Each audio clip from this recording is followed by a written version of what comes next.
Alphonse, you've tweeted a short while ago saying the pilot has died. Can you give us more information, confirmation? What are you hearing, sir?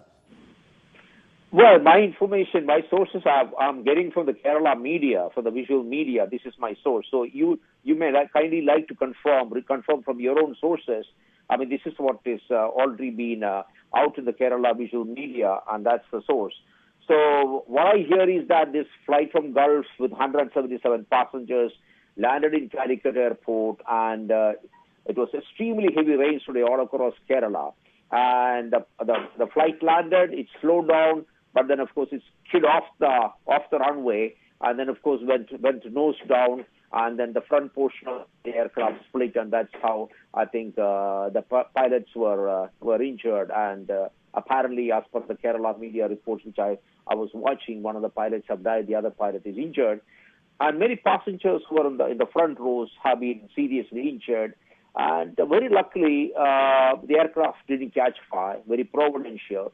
And therefore, all the from what you're hearing, a number of passengers are safe because the aircraft did not catch fire. At least that is the hope that we have, that a number of passengers will be safe. Yeah, that's what we hear, because it didn't catch fire, which was hugely providential. Generally, when this kind of a thing happens, there is every possibility of the aircraft catching fire. So because of that, they were able to rescue all the passengers. That's what I learned from my sources in Kerala, and they have all been taken to hospitals. Unfortunately, Calicut has got excellent medical facilities. We have medical college, many private hospitals, which are very, very good.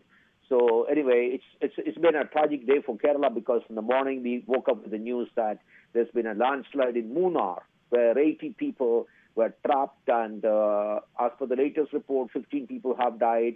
About 15 were rescued and taken to the hospital, and still another 50 are missing. And now we don't even know how many of them could be alive. So second tragedy of the day in Kerala. Second tragedy in the day, yes, there's been a landslide in Munnar and now here, and there's been heavy rain presumably over the last 48 hours, Mr. Alphonse, that obviously has made visibility also difficult. It is a difficult airport, as Preeti was pointing out, to at times land in. A large number of flights come in from the Gulf. See, Calicut is a large airport where international flights land, and we have the big aircrafts also flying from Calicut, and it has all the instrumentation facilities. So it's not a technical problem with the airport or with the aircraft. I think what happens is, you see, taking off and especially landing in heavy rains is an extremely tricky business, even for the most experienced pilots. So I guess when you have so much of water, logging on the runway, I guess there's every possibility of, skidding. So these are things which happen, and it's really tragic, very, very tragic. It is truly tragic, Mr. Minister. Thank you so much for joining us. We'll, of course, keep coming back to you, Mr. Minister.